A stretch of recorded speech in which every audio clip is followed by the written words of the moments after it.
Hello my YouTube family, कैसे हैं आप लोग। आई होप आप लोग अच्छे होंगे। मेरे महादेव की कृपा आप लोगों पर बनी रहे। हर हर महादेव। तो गाइस, थंबनेल देख के ही आपको पता चल गया होगा कि मैं किस टॉपिक पे बात करने वाली हूँ और क्या मैं आपको दिखाना चाहती हूँ। तो गाइज, जैसे मैंने आपको बताया कि मैंने इस बार तीज का व्रत तो व्रत रखा था, लेकिन मैंने पूजा नहीं किया था।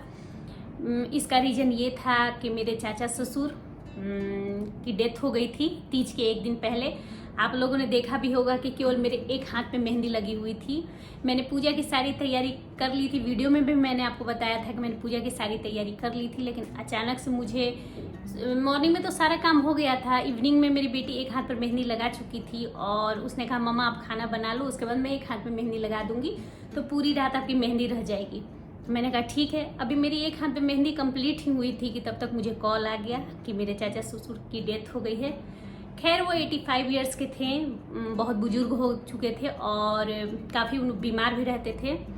और वो यहाँ नहीं, दिल्ली में रहते थे। ऐसे वो, मैं जहाँ रहती हूँ आगे में मैं रहती हूँ, पीछे में वो रहते हैं, उनकी फैमिली रहती है। लेकिन अभी वो अपने बड़े बेटे के पास गए थे दिल्ली। और उनकी बहू को आपने मेरे होली वाली वीडियो में देखा होगा, मैंने मिलाया था कि ये मेरी देवरानी है। तो और वो मेरे ससुर के अपने भाई थे। तो जो नियम था वो हमें करना ही करना था। तो आप तो जानते हैं इसमें 12-13 दिन तक आप पूजा नहीं कर सकते, फिर हल्दी वगैरह तेल नहीं खा सकते। लेकिन उन्होंने 3 दिन का ही किया था, कोई गायत्री विधि से किया था। तो इस वजह से 3 दिन तक हमने कुछ नहीं खाया, तेल हल्दी। और मैंने व्रत भी रखा था तो मुझे काफ़ी वीकनेस भी नेक्स्ट डे हो गई थी। लेकिन कोई नहीं, 3 दिन में सब हो गया। तो लेकिन हम लोग पूरे 13 दिन तक हमने पूजा वगैरह नहीं किया है था। और कल जाके 13 दिन संडे को पूरा हो गया। और मैं बेचैन थी कि मैं आप लोगों को दिखाऊं कि मैंने तीज की क्या क्या शॉपिंग की है। तो इस वजह से मैंने तीज पूजा नहीं की। दुख है, लेकिन ये है कि उम्र ज़्यादा थी और वो बीमार भी थे। तो कष्ट काटने से अच्छा भगवान ने उनको अपने पास बुला लिया। तो इस वजह से पूजा हमारी नहीं हुई। और ये 20 साल में पहला तीज था जिसमें मैंने तीज नहीं किया था। तो होता है, आप सोचेंगे कुछ और होगा कुछ और मैंने आपको शॉपिंग भी दिखाया था कि मैंने बहुत सारा शॉपिंग ऑनलाइन ऑफलाइन किया था। तो अब मैंने नाखून वगैरह काट लिया, चूड़ी बदल लिया है। लेकिन मैंने आज और एक व्रत अभी हमारे यहाँ और होने वाला है 14 या 15 को, ज्योतिया व्रत। जो बिहार से वो जानते हैं, वो बेटे के लिए की जाती है। और देखिए मैंने पहन लिया है ज्योतिया। लेकिन मैं इसे एक 2 दिन में घर भिजवा दूंगी, क्योंकि हर साल ज्योतिया में या तो आप नया धागा लीजिए, और अगर सोने में है आपका तो इसका धागा बदलवा लीजिए। तो मैं इसको बदलवाने के लिए भेजूंगी। यहाँ तो मैं कोई दुकान जानती नहीं, तो मैं हस्बैंड को भेज दूंगी और सासू माँ इसको बदलवा देंगी। और सासू माँ कभी कह रही हैं कि मैं आऊँगी, क्योंकि इस बार मेरी बेटी का पेपर उसी दिन हो रहा है तो मैं नहीं जा पाऊँगी। तो मेरी सासू माँ कभी बोलती हैं मैं आ जाऊंगी यहाँ कर लूँगी, कभी बोलती हैं कि नहीं मैं वहीं कर लूँगी। तो देखिए क्या डिसीजन होता है सासू माँ का, वो भी मैं दिखाऊंगी आपको। गाइस, तो मैंने ऑफलाइन एक ही सामान लिया था, बाकी सारा सामान मैंने ऑनलाइन ही लिया था। तो वो भी मैंने आपको दिखाया था। तो ऑफलाइन मेरी केवल साड़ी थी। देखिए, देख रहे हैं ये साड़ी। मैं पूरी खोल दूंगी तो मैं परेशान हो जाऊंगी। तो इस तरह मेरी कुछ साड़ी थी। पूरी साड़ी ऐसे ही है। देखिए ये आंचल है, इसका साड़ी की ये आंचल है। चलिए मैं आपको दिखाई देती हूँ, फोल्ड करूँगी। देखिए ये साड़ी की आंचल है, पूरी साड़ी। तो काफ़ी सुंदर साड़ी है। और गाइस, पता है आपको, मेरे पास पीली साड़ी नहीं थी, इस वजह से मैंने सोचा था इस बार मैं तीज में पीली साड़ी ही लूँगी। और है मेरे पास पीली साड़ी, ऐसी बात नहीं है। बहुत सारी पीली साड़ी मैं पहन चुकी हूँ, लेकिन बहुतों का कलर चला गया है। और मुझे लगता है कि उन्होंने, अगर ऐसे आप दुकान पे दो तो अच्छी तरह से पॉलिश नहीं करते, तो इसकी पॉलिश मुझे लग रहा है कि वो बढ़िया से नहीं हुई है। और इसके साथ मुझे ये ब्लाउज रिसीव हुई थी। देखिए ये ब्लाउज, ये शायद बाँह है और ये पीछे का है, या ये बाँह है और ये पीछे का, मुझे समझ में नहीं आ रहा है। तो मैंने टेलर भैया के पास अपने हस्बैंड से भिजवाया था, लेकिन मुझे ये ब्लाउज ज़्यादा जच नहीं रहा था। तो मैंने सोचा कि देखते हैं ऑनलाइन शायद कोई ब्लाउज मिल जाए। तो गाइस देखिए, मैंने काफ़ी प्रीटी ये ब्लाउज मंगाया था इस पर पहनने के लिए। देख रहे हैं रॉलेक्स वगैरह से इस पर पूरा काम किया हुआ है। देखिए आप पास से दिखाती हूँ। और छोटे छोटे इसमें सितारा लगे हुए हैं, बहुत छोटे छोटे, और काफ़ी अच्छा काम है गाइज। देख रहे हैं ये बैक है, बैक।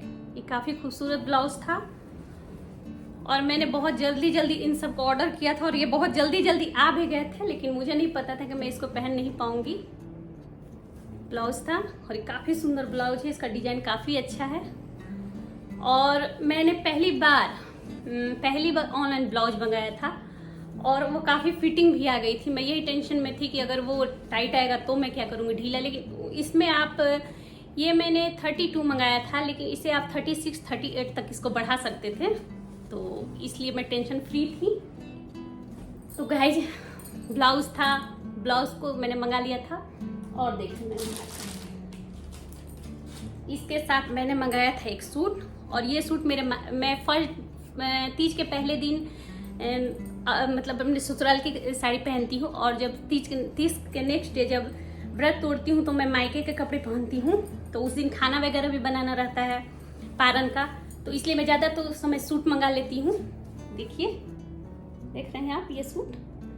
तो मैंने मायके से मेरे भाई ने पैसे भिजवाए थे, तो मैंने ये सूट ऑर्डर किया था। इसका भी काम देखिए, काफ़ी अच्छा काम है, बहुत ज़्यादा ताम झाम भी नहीं है, बिल्कुल सिंपल है। और ये प्योर कॉटन है, प्योर कॉटन सूट है, देख रहे हैं। तो ये सूट मैंने मंगाया था कि मैं इसको पहन लूँगी नेक्स्ट डे, क्योंकि खाना बनाने में मुझे कंफर्टेबल रहेगा। साड़ी में मैं खाना बना नहीं पाऊँगी, मैं पोंछा वगैरह इसी पे ले लूँगी। और इसके साथ देखिए ये इसकी पैंट, देखिए काफ़ी अच्छी क्वालिटी की है पैंट। देखिए इस पे भी काम हुआ है रोलेक्स से, और देखिए कितना बढ़िया इसका काम है। और ये प्योर कॉटन है, और इसके साथ है एक प्रीटी सा शिफॉन का दुपट्टा, देखिए जो मेरे ये सूट पे भी चल जा रहा है। देखिए दुपट्टा भी काफी प्यारा था, और इस पे भी वही रोलेक्स और सितारे का काम है। देखिए काफी अच्छा दुपट्टा था इसका। तो गाइज ये सब रहा, अब मैं देखती हूँ कि इसे कब पहन पाती हूँ। और गाइज एक बात और है कि अब वो मेरे ससुर जी के अपने भाई थे, और मेरे ससुर जी का तो डेथ बहुत पहले हो गया था। जब मेरे हस्बैंड मात्र 3 महीने के थे तो मेरे ससुर जी का डेथ हो गया था। तो मेरे हस्बैंड ने तो कभी अपने पापा को देखा भी नहीं। मेरी ननद 2 साल की थी और मेरे हस्बैंड 3 मंथ के थे। तो लेकिन चाचा लोगों ने बहुत अच्छा ख्याल रखा इन लोगों का, दादी सबने, पूरी फैमिली ने।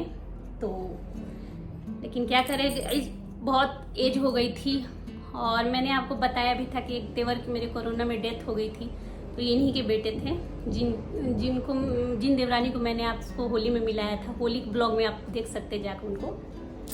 और गाइस मेरे सबसे प्यारा चीज़ बनाया था। और एक बात है, मैंने ये सब चीज़ मात्र तीज के 4 या 5 दिन पहले ऑर्डर किया था, लेकिन सब चीज़ मेरा समय पे पहुंच गया था। पता नहीं, सब तीज के 1 से 2 दिन पहले तक मेरा सारा सामान आ गया था।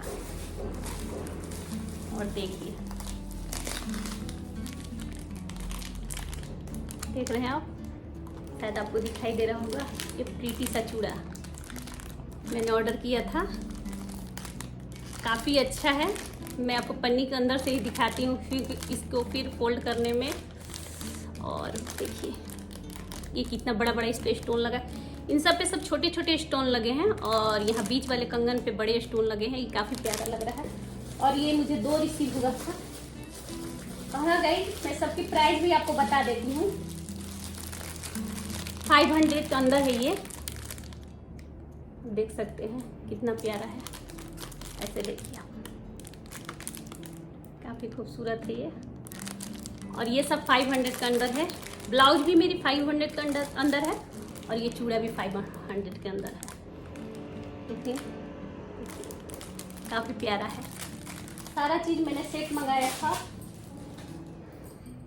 और 1 सेकंड का गाइज, अभी मुझे ब्लॉग रोकना पड़ेगा कि कुछ सामान उधर है, मैं लेके आती हूँ। देखिए एक मैंने गले का सेट मंगाया था, और मेरा सब सामान आ चुका था, बस यही नहीं आया था। तो मैंने भैया से बोला कि आप प्लीज़ इसे ला दीजिए, क्योंकि ये 26 को 30 था, शायद 29 को, क्या पता, मुझे याद नहीं है। लेकिन ये 30 के दिन 1 दिन पहले आने वाला था, लेकिन कभी कभी होता है कि कैंसिल हो जाता है। तो मैंने भैया से कहा था कि भैया प्लीज़ मुझे ला के दे दीजिएगा, मुझे तीज में पहनना है।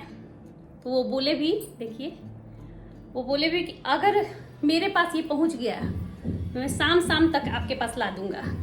देखिए कुछ इस तरह से ये है और ये काफ़ी सुंदर है, देख रहे गाइज। उन्होंने हस्बैंड से मंगाया मेरे लिए बिछिया। देखिए मैं दिखाती हूँ, सारी तैयारी गाइज मेरी हो गई थी। देखिए गाइज, देखिए अभी मेरे भगवान कैसे उदास लग रहे हैं। क्या करूं, मैंने पंडित जी से आज ही कॉल करके पूछा। देखिए सब ऐसे ही जैसे पड़े हैं वैसे ही पड़े हैं। मैंने पंडित जी से पूछा तो उन्होंने कहा कि नहीं, अभी आप 13 दिन हुआ है, आप 21 दिन बाद पूजा शुरू करिएगा। तो देखिए द्वितीया भी की कथा भी मैं कर पाती हूँ कि नहीं। और ये सब वो सामान है जो मेरे हस्बैंड छूने के लिए लाए थे। मैंने 2 मंगाया था, क्योंकि एक मैंने सोचा था मैं पंडित जी को दान कर दूंगी और एक सामान जो है मैं सुहाग पे चढ़ा के खुद के लिए ले लूंगी। मैंने 4 मेहंदी और एक्स्ट्रा हस्बैंड से मंगाई थी और मैंने मेहंदी लगाने वाली को भी बुलाया था। लेकिन तीज के एक दिन पहले यहाँ बहुत ज़्यादा बारिश हुई, बहुत ज़्यादा बारिश, पूरा मेरा घर तक बारिश हुई थी, पूरा डूब गया था। तो वो सुबह 8 बजे ही आ गई। उसने कहा कि मैं 8 बजे तक, मैंने तीज के एक दिन पहले सॉरी 8 बजे ही वो आ गई थी। तो बताइए मैं 8 बजे अब मेहंदी लगवाती कि घर का काम करती कि खाना बनाती। तो मैंने कहा कि नहीं, मैं इतना सुबह नहीं लगा सकती, आप 12 बजे तक आ जाओ। तो उन्होंने कहा कि नहीं, मैं 12 बजे तक नहीं आ सकती। तो फिर मैंने कहा मैं क्या करूँ। तो मेरे बेटू ने कहा कि छोड़ो मामा, कोई दिक्कत नहीं है, मैं मेहंदी लगा दूँगी। तो इसीलिए तो गाइज यही बात है, आप सोचते हैं क्या और क्या हो जाता है। ज़िंदगी का कोई भरोसा नहीं है और लोग यहाँ एक दूसरे से जलते हैं, एक दूसरे को देख के परेशान रहते हैं। नहीं, कुछ ऐसा नहीं, अपना सोचिए, अपना आगे बढ़िए, सब अच्छे से रहिए, सब अपना अपना खाते पीते हैं, कोई किसी का नहीं लेता, कोई किसी को नहीं देता। तो बस यही कहना है कि देखिए मैंने भी तो बहुत सारी तैयारी की थी लेकिन कुछ नहीं हुआ। और आपको बताइए कि आपको मेरे सामान कैसे लगे, मेरी साड़ी कैसी लगी, मेरा चूड़ा कैसा लगा। और अगर लिंक वगैरह भी आपको चाहिए तो आप बताइएगा, मैं दे दूँगी। तो बस यही है, मैंने सोचा आपके साथ शेयर कर दूं। मैं बहुत दिन से सोच रही थी, फिर सोचा नहीं करूं, लेकिन मैंने कहा नहीं, कर देती हूँ, क्या करूं। अब 13 दिन तक तो मुझे ये सब छूना नहीं था, तो इसलिए मैंने आपको पहले नहीं दिखाया।